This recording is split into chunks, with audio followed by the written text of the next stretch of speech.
Welcome back to the Coaching with Impact podcast for female coaches ready to elevate their coaching business and make a lasting impact. I'm your host, Fifa Tran, and I own Fame Modern Creative Studio, helping diverse female coaches shine with confidence through holistic brand strategy and creating an elevated online presence. So today we have Abigail. I'm so excited because she is going to be talking about her experience as a coach, as a mom, and balancing everything. Like, she's done so many things, and yeah, I'm so happy to have you here, Abby. Oh, thank you so much, Fifa. It's always a pleasure just to be in front of you. You're just such a sweet, kind soul. And this podcast, I've been taking listen to some of the people that you've had on here, and it's just so jam-packed, full of gems. So super excited. All right, so I would love for you to tell the audience a little bit more about you before we dive into anything. So, can you tell us a little bit more about yourself and what your whole motivation was for becoming a coach? Yeah, absolutely. So, my name is Abby. I'm currently located in Edmonton, Alberta, Canada. I am a mom to four babies. So I have four kids under the age of 5, which is just wild. So I was basically threw myself into the motherhood journey 5 years ago and never looked back. And so, but aside from that, I've also been, more notably, I've also been on going on 10 years this year of a personal intensive inner healing journey, recovering from CPTSD that came from childhood trauma and abuse, as well as addiction. And pretty much I write about, I speak about it, and really created and nurtured a community online, mainly through Instagram, just around that journey. You know, as soon as I kind of went on, yeah, like so I guess like I'll back it up a tiny bit. So for 4 years, after I kind of made the decision to like quit drinking and go into like my healing journey and face, some of the things that I had been running away from in the past, I completely went social media free for 4 years. So just kind of went into hermit mode, really dove super deeply into, the healing work, which was intense. It was intensive work. And then once I kind of like, I think I was expecting my first baby. It felt right. Like the timing felt right. I felt ready to kind of get back into the world and then show up on social media again. And so, I signed back on. I opened my page as public, which was, I had never done that before. And I started to begin to kind of write a little bit about, my journey and what I had been going through in the past, 4 years at the time. And from there, things just kind of snowballed. I started networking. I started connecting with a lot of local entrepreneurs and sharing a lot more about my story as it went on, as it unfolded. And through that, people were coming to me with their Me Too stories, right? Like sharing like how they could see themselves in me, in my story, that they could relate to pieces and parts of my story, that they saw hope. Because one of the big things for me, as a young girl, when I was going through the traumatic experiences in my childhood, it was very lonely. It was very lonely because I didn't really see other people talking about it. I didn't really see other role models, saying like, this is my story, this is where I was, and, you can heal too. I never ever saw those kind of examples in my life. Because again, these are like, darker topics, like, more taboo. People don't really talk about, trauma, abuse, especially like, we've gotten better in this day and age, but in the past, like, it wasn't really mentioned as much. And so, like, it was really impactful when I started to see how, by me being courageous and sharing about my story openly and honestly, it gave other people the ability to see themselves in me and then have the courage to start exploring their own healing journeys. And so that really led down this like path of listening to my intuition, listening to, what people were asking of me, which was, more advice, more counsel, more guidance. And that led into my diving deeply into coaching world and, basically training under really prestigious schools. I'm currently completing an 18-month intensive in coaching and facilitation because I really take this very seriously. I want to be able to have not only the experience, but like the skill set to continue to guide women through their own personal healing and transformation journeys. And so, yeah, in the long-winded answer, that's pretty much what led me down to the coaching path.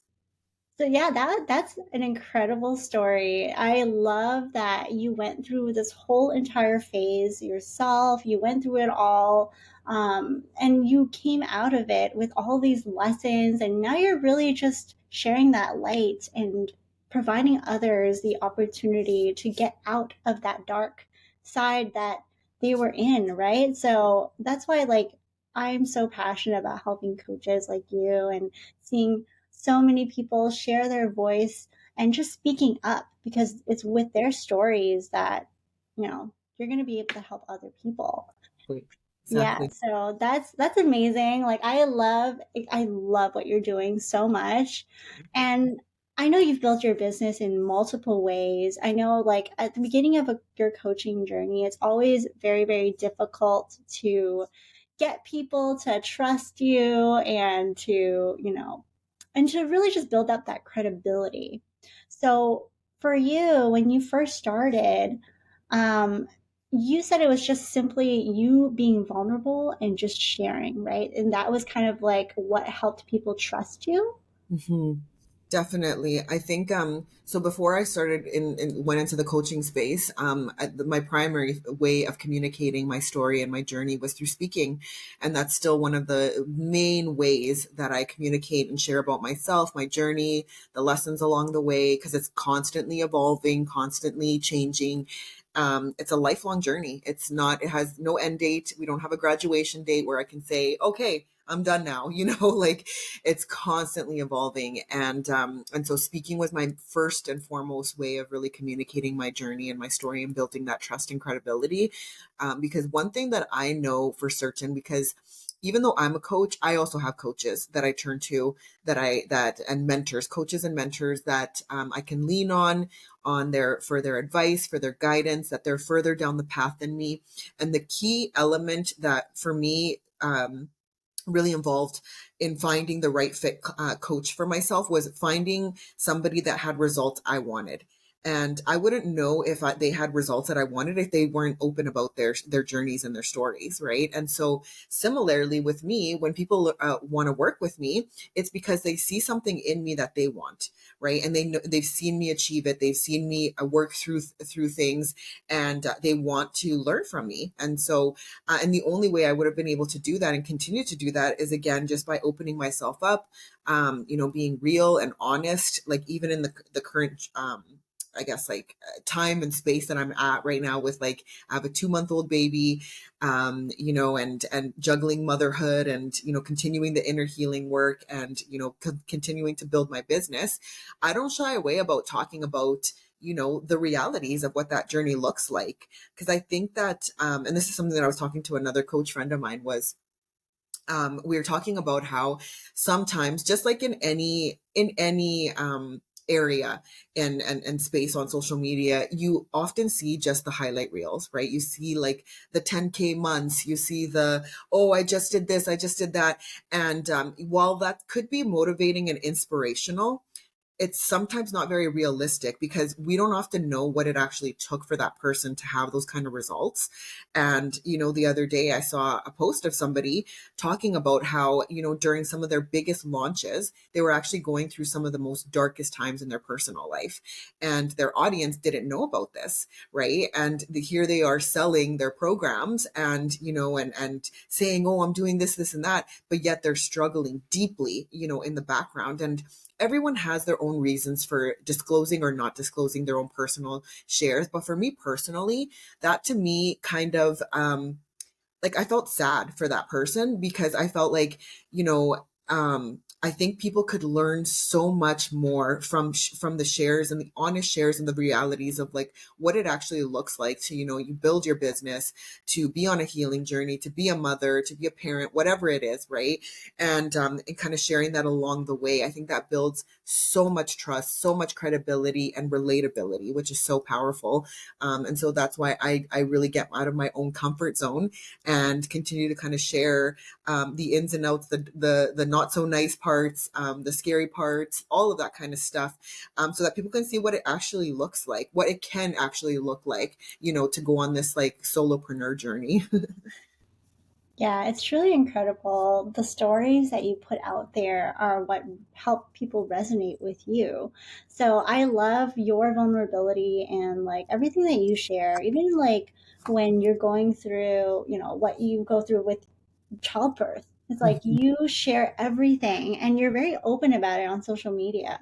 So I really, really applaud you for that because these are always the darkest moments that, a lot of the times we're ashamed of it. But if we don't speak about it, we're holding it all inside. And I'm done with seeing highlight reels. I'm done with seeing people, specifically coaches, saying like, you can achieve 100K months in the next like 3 months or so. And it's like that's not realistic, and I'm really tired of seeing that. And it's really what like allows you to trust somebody more is when people are more open about everything that they're really talking about. So Exactly. is there like would you say there's like an extent to which you should be sharing? Like is there like should you just be open and share about everything, or is there some things that you think should not be shared? hmm I'll speak to like how I view that personally for myself, and everybody has their own boundaries, their own ways and limitations, and I totally honor and respect that, right? Because not everybody is on the same kind of journey, the same like place in their journey, and to be honest, some of the things that I talk about now, like 10 years into my journey, I wouldn't have never talked about, in year 1, year 2, year 3, year 4, even year 5, and there's something to be said about sharing from the scar versus the wound. Like this is this quote that I heard before where, making sure that when you're sharing, especially as a speaker, if you're like up on a stage and you're sharing from like something that is very like painful, very recent, something that is still very raw, it's not necessarily it's yeah like it can't necessarily can't be like a good thing, because then what happens is that you're bringing the audience into that pain, and almost like they have to carry you there. Then you're putting the responsibility on the people that are listening for them to kind of carry you through that. And when you're hearing a speaker, you want to be able to draw inspiration, motivation, hope, all those kind of things that I strive for in my speaking engagements, not necessarily for people to feel helpless with you, hopeless, wounded, come out of there like maybe re-traumatized or whatever it is, right? And so I think that there's a time and place for sharing super vulnerably and openly. And for me personally, I like to share more so once I've kind of overcome, what I'm sharing about. There's no harm in saying, like, for example, right now, like I said, I'm in the trenches of like newborn life, adjusting to like being a mom of 4 children under 5. And I don't got it all, right? Like I don't have all the answers. I haven't overcome it yet. I'm still in the journey. And so, I do share about that, and what I'm learning through that journey. But when it comes to other things like my own personal, healing journey, there's certain things that I want to make sure that I'm sharing about from a place that I've already overcome it. I already have a secure system in place to manage and deal with the emotions and the feelings that come with it, right? And I definitely would never personally share something that is fresh, that is like deeply painful, that I haven't even done anything with it yet, that I haven't worked through, because at that I have people that I turn to for those kind of shares, right? Like I don't keep them to myself, but I also like have people like professionals. I have my support groups and resources and things like that I first share. And then once I've kind of like overcome it and learned from it and grew from it, I then will share openly about, well, this is like, what I just went through and this is how I was able to deal with it, because I want to be able to help provide solutions, not just, kind of dump on people and have them just kind of like, what do you do with that dumping? Right? Like, so, so that's the way I look at it personally. But, there's other people that, they want to share from the wound, and that's all the power to you. But then it's like, what's the value that you're giving to your audience, aside from maybe just kind of sharing space, painful space with each other, which I mean could be important. But at the same time, not everybody has the tools and the resources readily available to do something with that information that they're receiving from somebody that maybe they look up to. Yeah, I really like that you mention there's a time and place for everything because, yeah, you could be vulnerable and everything, but it's like you don't have to share every single thing. And there should be some sort of purpose as to why you're sharing this, especially when it comes to social media or like you said, speaking engagements. Like your audience is there not for trauma dumping or anything like that. You need to be able to have a purpose in which you're sharing this. And I like that it's like to be able to demonstrate something that you've already overcome and you Mhm. have a solution for it. So, yeah, great advice because, yeah, everybody now, like, I know vulnerability is a thing on social Mhm. media now where it's like become a trend almost, pretty Yeah, much.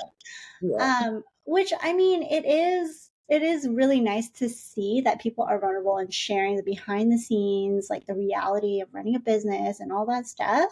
mhm. Um, I mean, I like seeing them. Some people may not, but you just have to find who your audience is, and there are safe spaces and coaches that you can go to if it's something that you need help with to be able to, talk about it and have somebody else tell you the solution and how you can overcome it, right? So, Exactly, exactly.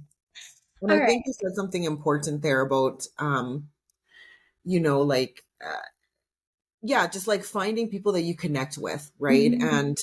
And, you know, you're like, we all have our own personal brand and our own personal brand that attracts a specific audience, right? We're not for everyone, and that's something that like a lot of people struggle with, the people pleasing tendencies that the majority of us have, makes it very difficult for us to show up authentically because we want to please everyone. We want to make everyone happy. We don't want to be disliked. We want to be liked by and loved by all, but it is impossible. It is impossible, to be loved and liked and admired by every single person, and so you kind of have to let that go. And by you showing up authentically, you will attract the people that you're meant to attract. And the people that don't connect with you, awesome. They can move on and they can find someone else that they can connect with because there's no shortage of people out there, incredible coaches that work in different, spaces and different topics and different, all that kind of stuff, right? And there's a vast variety. And so just kind of letting go of that people pleasing. And if you're not for someone, awesome, wish them well. They can go on their own, find somebody else to connect with, right? And so I think that's really important to remember, because if we're trying to show up in a way that's inauthentic to us, it's just going to be confusing to your audience, Yeah. because they're not really going to know like what you actually stand for, and yeah, and then it's just really that highlight reel, right? That like, showing things that you only want to show so that you have a certain image that you have to keep up with, right? Which won't align with you eventually. And it gets exhausting to kind of put up that front. Exactly. Yeah, yeah. You burn out just trying to please everybody, which is Exactly. just not possible. So, Exactly. yeah, great reminder. I know that you're also an author, and you also like you had come up with one book so far, right? Two, three. So Three I, books. Three yeah, books. so they're all compilation books. I haven't written my own book. That's in the works. My Mm, memoir. I'm slowly writing. It's my 5-year goal. incredible. But yeah, I've been featured in 3 different compilation books that have all made the bestseller list, which is super exciting and humbling. Wow. Mhm. Congratulations on that. Yeah, writing a book is definitely a whole other thing, right? But yeah, you speak a lot, you write books, you you get on like podcasts and everything. So, what would you say are like the main marketing or networking methods that you have found most effective and helpful in attracting new clients? Yeah, is getting yourself out there in whatever way, shape, or form you can. And that just involves a lot of collaboration, a lot of networking, a lot of putting yourself out there. Mhm. I know in the previous podcast with you, we talked about how, I had severe social anxiety, at the beginning of Yeah. my journey.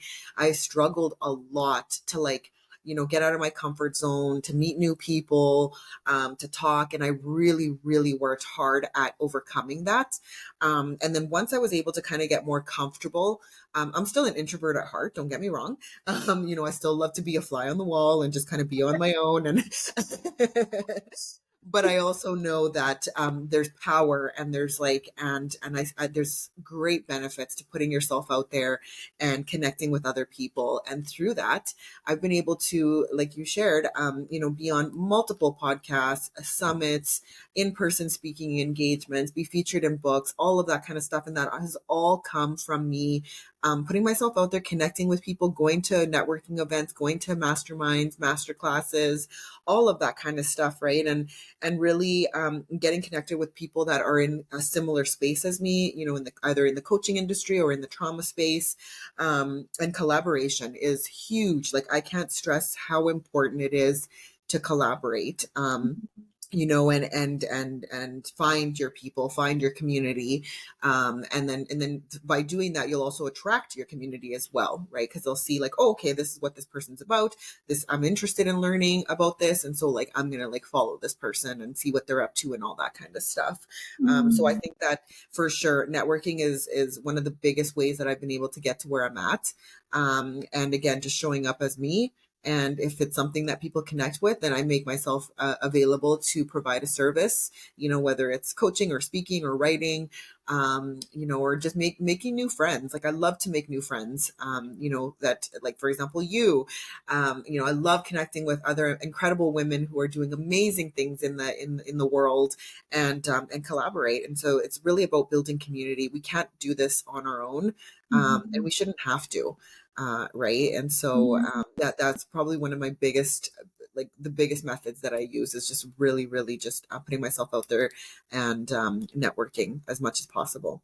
Yeah, it's important, like for collaborating whenever, like if it's like one of your core values and it's something that you love to do and it works for you, Mhm. then find different ways to collaborate, leverage each other's audiences, and just grow your business in that way. It has to be an authentic connection and collaboration. Not every collaboration is going to work out, but that's why you kind of have to test and Yeah. tune it.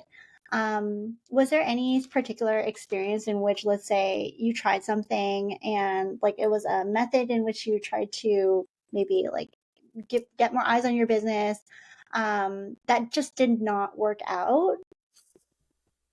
Um, I think what comes to mind is because, like I said, like I get offered opportunities to speak on podcasts very often. And I think probably a very I guess like it kind of left a sour taste for me was when I was, and I won't mention obviously any names or anything like that, but I did have an experience where I met somebody at a networking event. She had a podcast that was pretty notable. She had been running it for years and years, had a pretty big community, and and she asked me if I would be interested in coming on her podcast, and I didn't really know her. And I kind of like, like we added each other on social media and stuff like that. And I saw some of her stuff and I was like, oh, okay, and it ended up not being a really good podcast. It was actually like something like it just the vibe wasn't there, the connection wasn't really there. The conversation was bumpy, Mm. uncomfortable. She even asked certain things that I had like specifically said I wasn't really open to like talking about. So that was kind of an experience that I definitely learned from. So moving forward, what I do now obviously is just making sure that before I come on anyone's podcast, I'm very, very like I love to pre-connect. So like we'll hop on a Zoom call beforehand, have a conversation, get to know each other a little bit, and then I'll feel the vibe right away. I'm like, okay, awesome. Like I like this person. I want to be able to like continue the chat. And with this person, it didn't work out that way. Like I didn't have like a pre-conversation with her or anything like that. I just kind of went in, and it just ended up not being a really good experience for me. But I learned from it, right? I learned from it, and I know that in future that connection has to be there in order for me to so the lesson in that is, be careful what you say yes to, Yeah. like when we're starting off, and I know that I've been guilty of this, where I want to say yes to everything, and it's like, oh, this could be a potential opportunity. Yes, yes, yes, yes, yes, yes, yes. And I'm like doing all these things and like, wearing myself thin. And yes, it's like casting your fishing net into the ocean, and like whatever you're gonna get from it is what you're gonna get, instead of being like, specific, like, okay, I want to just catch crabs, so I'm just gonna like look for that, right? And so, just being a lot more mindful in terms of what you say yes to, who you say yes to, is it for the right reasons? Is your intuition telling you that this is like a heck yes, or is there some flags already coming up, and listening to those flags, right? Because not everything is going to be a good experience, and some things could be, kind of like traumatic experiences, right? Like that podcast episode could have been a traumatic experience for me, right? Because there was some things that I felt very uncomfortable with, some of the topics of the conversation, right? And that was because we didn't have that prior connection, and so that was a big lesson learned for me. Yeah, I love that you shared that. And Mhm. and also keeping in mind, like you've been in the coaching industry for how long now? So I've a couple of years in the coaching, but in speaking, it's been about, I want to say about 5 years now that I've been Okay. speaking. Mhm. Yeah, so yeah, you're very experienced in this. And I know, like, especially for coaches starting off, at the beginning, it's, you want to say yes to everything because you're still learning, you're still fresh, and you're Mhm. still trying to figure out what really works for you. And it's only until you start learning these lessons that's when you start realizing, okay, I need to put up some boundaries, right? Yes. So, yeah, like you've been in the game for some time, so you know exactly, like, okay, what works and what doesn't. You're still experimenting, but you kind of have an idea now of, like, okay, before I get into anything, a podcast, like, it's good that I get the vibe of this person. Mhm. And I love that you mentioned that, because a lot of the times coaches or anybody in particular in business, and they just go in and they're like, okay, let me try to get as many podcasts as possible, and so I can just leverage people's audiences and like get out there and just practice and whatever, right? So it's important that you have to connect, yeah. And I like that you and I already connected before this, so that we kind of already have a vibe. And also, I know you from another friend who I'm Mhm. really good friends with, so it's like, if I know that she connects well with you, I have a good feeling we're probably going to connect well together. Exactly. Exactly. So kind of like listen to your gut, listen to your intuition, like you mentioned, and really just gauge if this is a good opportunity for you or not based on what you know. But also, yeah, the boundary setting is really important because, yeah. Yeah. I think just kind of tagging off of like what I just shared too, is that there, like, again, there's a time and place for everything, and I think there's definitely value in having these kind of experiences, as you go along in your journey, so that you can learn from it, right? Because like a key thing that I learned from that experience, like I shared, was that now it is a must for me that if I connect with someone and they want to have me on their show, I want to do, even if it's a 15-minute quick Zoom call, like it is a must for me to do that, right? So that I can gauge again, is this going to be a right fit? Did the conversation flow? All of that kind of stuff. And I don't think I would have learned that if I wouldn't have had that experience, right? And so learning as we go, taking the failures, or like, kind of the icky situations, and learning from them. Don't allow them to deter you permanently, right? Because that another way that I could have went about that experience was that I'm never doing a podcast again. like I'm never going on somebody's show because you get jaded or whatever it is, right? Yeah. But no, I was like, no, that was like, I thought about it, I reflected on it, and then I was like, what can I learn from here? And then I learned the lessons from it. And so that it then sharpens my my time, my energy, all of that kind of stuff, and my values in terms of who I want to be able to connect with in this world and all that kind of stuff, right? Because again, we're not for everyone, and everyone is not for us, right? And we won't know that unless we actually have sometimes these kind of situations, right? Just like in networking, you're going to meet a lot of people, and you're going to sift through those people, and maybe just a handful of them are going to be a right fit for you to continue a relationship with, connect with, that kind of a thing. So definitely learning the lessons as we go. Yeah, embrace those lessons and Mhm. don't be afraid of them. Yeah. Now, I know that since you've had a lot of experience in the field, um, you've probably stumbled upon a lot of different challenges in growing your business. So, talk to me a little bit more about what these challenges might be that you have come across, and yeah, how did you overcome that? Yeah, I think something that's very recent for me is, I know when we hear this all the time, especially when we're multi-passionate entrepreneurs and we're multifaceted. You hear the term niche, right? Like you wanna find your niche, and before that used to kind of scare me a little bit because it was like, well, like what is my niche? Like what, like like, and I didn't necessarily want to be a trauma coach specifically, because I feel like, even though I feel like every single person has had some way, shape, form of trauma in their life, not everyone identifies as that, right? And I didn't want to like necessarily pigeonhole myself either. But when your offering is too vague and too broad and too out there, it's going to be very difficult for people to connect with what you are actually, how you can actually help them.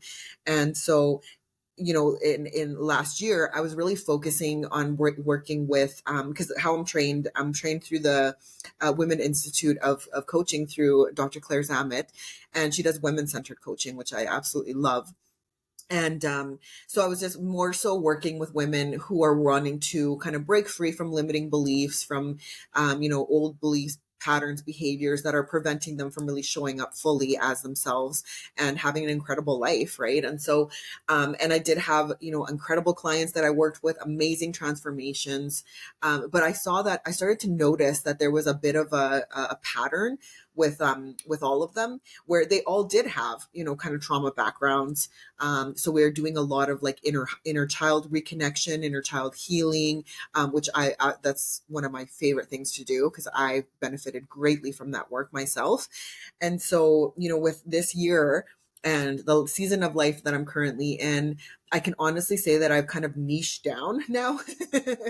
And I'm more so really focusing now on working with, mothers and women who are wanting to reconnect with their inner child, heal the inner child, and then learn to break generational patterns and chains of trauma and abuse so that they can show up as their, like, a healthier parent than maybe they experienced in their life, right? And so I've been really feeling a lot more called to like specifically focus on that, that kind of clientele. And it feels right. Like it feels good. It feels aligned.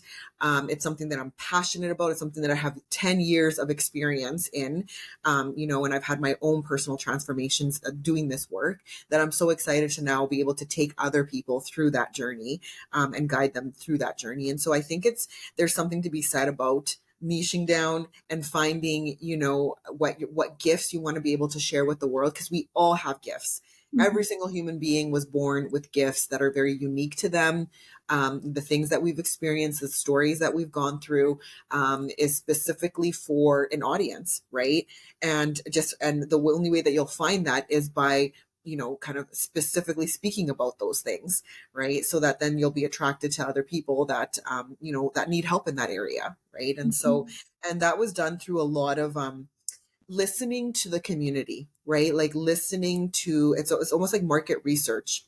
Mm, because my DMs are very busy, my emails are busy, and that's another thing that I definitely want to talk about is like nurturing your audience, nurturing your community, giving them the time and space. Like, when I, for example, if I post a very vulnerable post on social media and I have like a question at the end, right, I make sure that I go through all of the comments and people that answered the question, kind of continue the conversation. Like, it's like, thank you so much, because sometimes people share like pretty deep things in my comments, mm, and I don't want to just like, throw it out there and then not have any follow up, right? When somebody maybe felt the courage to share something openly about their own life based on something that I just shared. So I make sure that I take the time and I go back and I go through the comments. And sometimes I take those conversations to DM, and then we start like, we kind of have a more of a deeper conversation in private between the two of us. And I was getting a lot of like similar kind of topics, of these other moms who are also struggling with parenting and patterns showing up from what they were taught when they were children, and having these conversations about that. And I was like, okay, I'm seeing a need here, I'm seeing a trend, and I want to be able to provide the answers, because like it's the conversations that we were having, they were just they were very rich mm. conversations, and I was like, okay, I see a need here and I want to be able to provide that. And so so just really listening to what is actually resonating with your audience, what the questions that you're consistently getting, and then what if you're getting a consistent kind of trend in questions and advice seeking, that kind of a thing, then that's what you really want to put out there, right? Because Mm, you're ask and you shall receive, right? true. Yeah. Very true. Yeah, market research is big, Mhm. especially at the beginning, when you're still trying to figure out, yeah, your niche and everything. It's Mhm. the hardest thing to narrow down who you want to serve. Yeah. So I totally understand that, and it's normal to be boggled with the choices and but with experience, with market research, like take the time to do that market research and really just ask questions. But I Mhm. love that you take the time to nurture the people and the community that actually reply to your post. Because some people just post and then forget. Or Yeah. then, I feel like even though you can get a social media manager to reply to these things, it's different when you're actually in the DMs or you're actually replying back because then you're making those real connections with people. Exactly. Yeah, Exactly. Yeah. yeah. And I've actually gotten then what the benefit of that also is that some of these people that I've connected with from all around the world, which is so cool. I think it's so cool to be able to have connections from people in Australia and Europe and like South America, like that kind of a thing.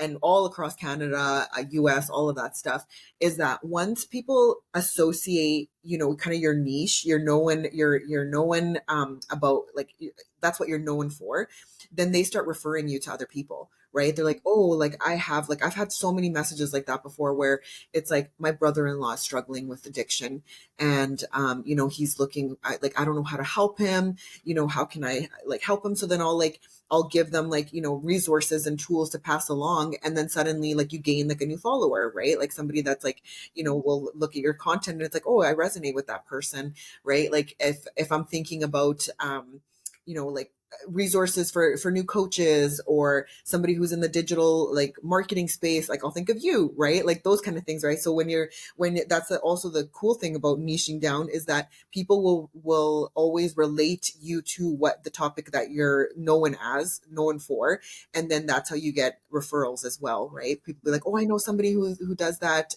let me connect you with them, right? And then you form those new connections as well, just by word of mouth, right? Because they associate you with that topic specifically.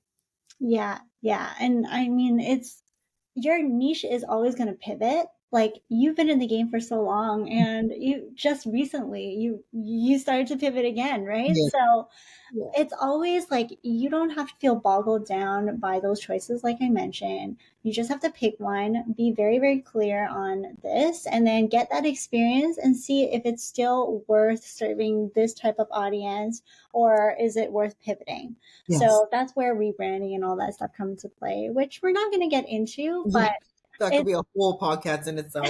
yeah, that's like a whole thing. Yeah. So yeah, but yeah, it's incredible like everything that you've been through. I know you have many exciting projects coming up as well. So, what's one thing that you have that you can tell the audience about? Yeah, so shared a little bit about, I've been really nurturing my email list and building a bit of a community through email and sharing just things that are more behind the scenes, things that I don't necessarily share on social media. And that's where I would love to direct everyone to kind of like join my list, join the community. I have a lot of up and coming exciting projects coming up here this summer with the launch of my coaching program, as well as being featured in a magazine that I did a collaboration with my really good friend Danny, who's the owner of Healing and CPTSD, huge platform on Instagram. And I wrote an article, one of the most powerful articles I've ever written, that's going to be released this summer. And so all of those details will be a part of my email list. And of course, I'll like share on social as well. But yeah, you can find me on Instagram at uh.vee Avi, or my website, which is abigailteixeira.com. And then I'm also on Facebook and LinkedIn as Abigail Teixeira. And I'll give everybody the link to join my email list as well. Incredible. Well, thank you for all of your time today, for sharing all of your amazing experience and knowledge for other coaches out there who could really use your advice. And yeah, definitely check out Abby, follow her, connect with her. If you liked this episode and you found value in it, please give us a 5-star review, or how many stars you feel we're worth reviewing. And yeah, and if you have like any voice notes, like, we want to hear about it. We want to hear your questions and just open the conversation. Mhm. So thank you again for your beautiful time. It's always lovely speaking to you. And just continue to stay tuned to the podcast. We have amazing other guests and subject matter experts. So Thank you, FIFA. You're so lovely. Thank you so much. thank you.